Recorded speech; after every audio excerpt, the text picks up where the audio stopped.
Hi everybody, Dan Illman here with some exciting news. DRF Formulator, the gold standard in past performance information, is now free, exclusively on DRF Bets. Join DRF Bets with the promo code WINNING, get a $250 first deposit match bonus, a $10 free bet, and free Formulator already uploaded to your account. Access Formulator's premium features, including sortable trainer stats, race replays, personalized trip notes, and lots more. Free Formulator, exclusively on DRF Bets. Hi everybody, Dan Illman here with the DRF race of the day for Thursday, February the 24th. We kick off the 20-cent Rainbow Six at Gulfstream Park with race number 4. It's at 1 mile on the turf for older horses, a $50,000 claiming race. Let's take a look at this field. You can download free Formulator past performances for this race on the Race of the Day event page at DRF.com. When you've made your final determinations, play the race with your DRF Bets account and free Formulator past performances. We'll throw up the Timeform US pace projector, and I do agree with Timeform US. This pace should be fast. Tilted Towers, the number 4, is not only stretching out 3 furlongs, but adding blinkers. This horse has shown plenty of sprint speed in the past. The number 6, Lamplighter, Jack, is a horse that's shown some speed. Mohawk was on a fast pace over a Tapeta surface in his most recent outing. I think there is a good amount of gas in this race, and it could set things up for a stalker or a closer. One of them figures to take a good amount of money, and that's the horse drawn on the inside, the number 1, Max KO. This is a field full of horses with back class, and Max KO is one of them. He was stakes placed in his first start off the Safi Joseph Claim back in July of 2021, and in his most recent start he ran in an off-turf race, over synthetic in the Sunshine Turf, where he faced a good field. The runner-up Sigaloso came back to run second with an 88 Beyer speed figure in an optional claiming race. In his most recent turf start, 2 starts back, he was the favorite in the Claiming Crown Emerald, and I thought he was ridden maybe a bit too confidently that day. He chased the pace 3 wide throughout in a race where the pace just didn't come back.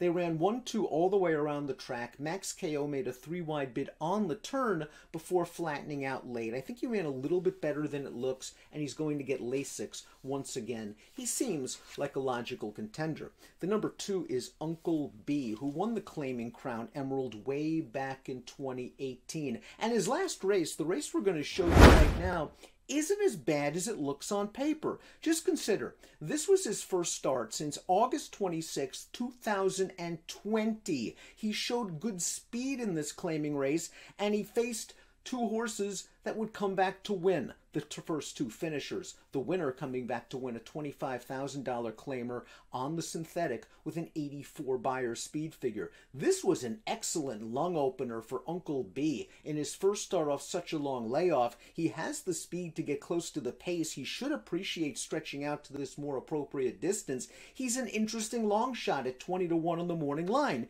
You just have to ask yourself, has this veteran, he's 8 years old now, lost a step or 2? We'll move on to the number 3, and that is DeRocher. And DeRocher won the Tropical Park Derby back in 2017, and he's coming off a decent effort. He was second behind Over the Channel, who's also in this race. This is a horse that would benefit from a fast and contested pace up front. He's raced on the synth in his last 4 starts, but he's won 6 times on turf in his career, including his most recent start on the turf, going a mile at Gulfstream in June. He might be better on grass, and he might get a good pace setup. He was second last time to Over the Channel on synth in a race where he got some pace. He'll get pace again. He might need to take just a little bit of a step up, but the race flow could be in his favor. Tilted Towers is the number 4. This horse went sprinting at Santa Anita 3 starts back for then-trainer Phil D'Amato. He went right to the lead that day, and he scored without having to change leads in the stretch. He was claimed out of that race by Michael Maker, and we've seen Maker-claimed horses in the past move up with additional distance. After 2 sprint tries, Tilted Towers now gets an opportunity to stretch out around 2 turns for the first time in his career. He showed good tactical speed last time out. The 4th place finisher of that race would come back to win on the Tapeta with a 90 Beyer speed figure in a $20,000 starter allowance. Expect this horse to be close to the pace with Jose Ortiz aboard. The number 5 is Go Go Mike. And Go Mike was a big price in the Claiming Crown Emerald when finishing behind the horse drawn down towards the inside, Max KO. This is going to be his first start in 2.5 months. He is a true late runner that would appreciate some pace. So if you're looking for a bomb to liven up your single race exotics from the back of the pack, you could do worse than a horse like Go Mike, who's won a couple of races on turf in his career. He just might need a little bit of a buyer boost returning off the layoff. Lamplighter Jack is the number 6, and this horse showed good speed in his Tapita debut in his most recent start. He tired at the end of that race, but he was also going 1 1/8 miles, which might be just a little bit far for Lamplighter Jack. His race 3 starts back at Hawthorne resulted in a gate-to-wire victory. I'm just not sure he's going to be able to get an easy lead in this race, and I still think he's going to be tested a little bit for class. Paco Lopez does take the mount. High percentage rider on a horse that figures to be a good price. 10-1 on the morning line. Sand Dancer is the 7, the winner of the Woodhaven Stakes at Aqueduct way back in 2018. This horse has seemed rejuvenated in recent starts over the synthetic surface. He fell far behind a fast pace in his most recent start and came with a little bit of a run to finish 5th.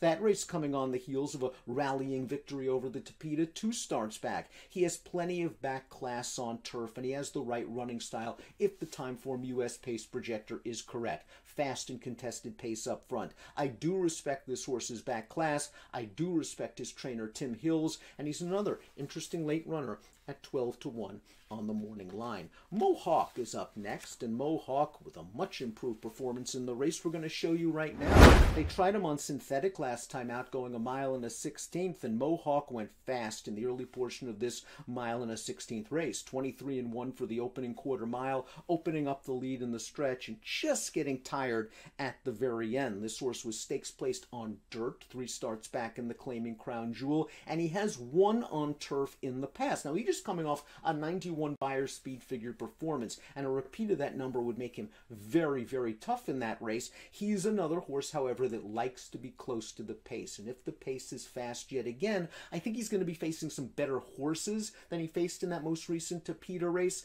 I would put him in the mix if he stays around his 6-1 morning line odds, but a fast pace could doom him to a minor award. Over the Channel is the number 9. We'll watch his last race off the top on the Tapita, going 1 1/16 miles.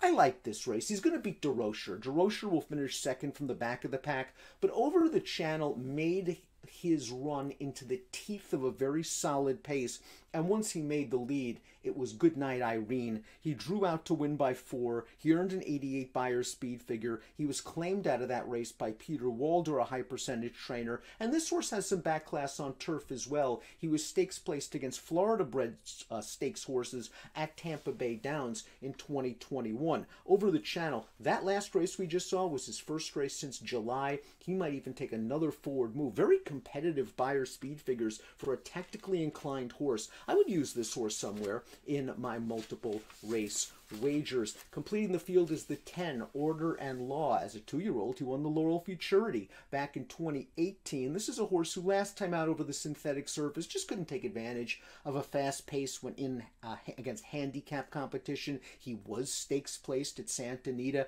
against restricted horses 3 starts back, going 1 mile. Outside post position, not the greatest. This is a horse, again, likes to be close to the pace. They're trying to teach him to rate, you could see, in his last few races, perhaps out of design, perhaps out of necessity. He hasn't gotten away from the gate in his last 2. Irad Ortiz will have to get him into position from post position 10. 5-1, a little bit light, although he does have back races. We take a look at my top picks for the Thursday race of the day. I'm going down to the inside. I think Max KO is going to work out a good trip in behind the speeds. He's run some nice races, obviously, on turf in the past, and I just thought he was a little bit pace compromised when wide in his most recent start on turf, the Claiming Crown Emerald. He drops for Safi Joseph. That's my top selection in the Thursday race of the day. Best of luck.